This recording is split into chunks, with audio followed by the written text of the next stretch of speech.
श्री सच्चिदानंद सद्गुरु साईनाथ महाराज की जय। सदा निम्बवृक्षस्य मूलाधिवासात् सुधाश्राविणं तीर्थमप्यप्रियन्तं तरुं कल्पवृक्षाधिकं साधयन्तं नमामीश्वरं सद्गुरुं साईनाथं। ಶ್ರೀ ಸಾಯಿ ಸಂದೇಶ. ನಾನು ಅನೇಕ ಸಂದರ್ಭಗಳಲ್ಲಿ ಧ್ಯಾನಕ್ಕೆ ಅನುಕೂಲವಾದ ಬೇರೆ ಬೇರೆ ರೀತಿಗಳನ್ನು ತಿಳಿಸಿದಾಗ್ಯೂ ನೀನು ಅದರ ಕಡೆ ಗಮನ ಹರಿಸಿಲ್ಲ. ಧ್ಯಾನಕ್ಕಿಂತ ಬೇರೆ ಸಾಧನೆಯಿಲ್ಲ. ಮನಸ್ಸು ಕೊಡಲು ಹೇಳಿದಾಗ್ಯೂ ಸಹ ನೀವು ಪಾಲಿಸುತ್ತಿಲ್ಲ. ಒಂದು ಚಿಕ್ಕ ಅವಕಾಶದಲ್ಲಿಯೂ ನೀವು ಧ್ಯಾನದಲ್ಲಿ ಪಾಲ್ಗೊಳ್ಳುತ್ತಿಲ್ಲ.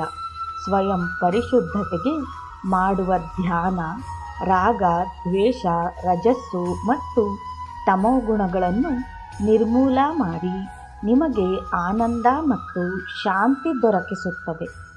ಆಶಾರಹಿತರಾಗಿ ನಿಸ್ವಾರ್ಥದಿಂದ ಧ್ಯಾನ ಮಾಡಿದ್ದಲ್ಲಿ ನೀವು ಆತ್ಮದಲ್ಲಿ ಲೀನವಾಗುತ್ತೀರ. ಭೋಗಕ್ಕೆ ಆಸೆ ಪಡದೆ ಆ ಭಗವಂತನಲ್ಲಿ ಐಕ್ಯವಾಗಲು ಆಸೆಪಡಿ.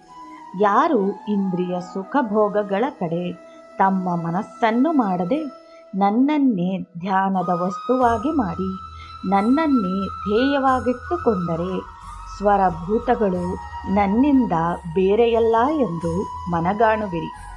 ಅಂತಹವರಿಗೆ ಮಾತ್ರ ನಾನು ಗೋಚರಿಸುತ್ತೇನೆ. ಏಕಾತ್ಮ ಜ್ಞಾನ ಹೊಂದಿ ನನ್ನನ್ನು ಸೇವೆ ಮಾಡುತ್ತಾರೆಯೋ ಅಂತಹವರಲ್ಲಿ ನಾನಿರುತ್ತೇನೆ.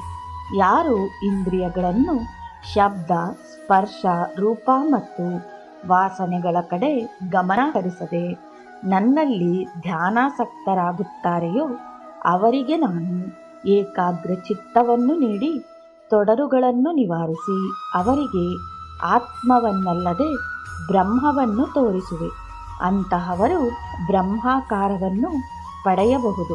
ನೀವು ಧ್ಯಾನಾಸಕ್ತರಾಗಿದ್ದಾಗ ತೊಂದರೆ, ಎಡರು ತೊಡರುಗಳನ್ನು ಜಯಿಸಿದ್ದಲ್ಲಿ ನೀವು ಬ್ರಹ್ಮಾಕಾರ ಸ್ಥಿತಿ ಪಡೆಯಲಾರಿರಿ. ಯಾರು ಬ್ರಹ್ಮನನ್ನು ಅರಿಯುತ್ತಾರೆಯೋ ಅಂತಹವರು ಎಲ್ಲ ಬಂಧನಗಳಿಂದ ಮುಕ್ತರಾಗುತ್ತಾರೆ. ಜೈ ಸಾಯಿರಾಮ್.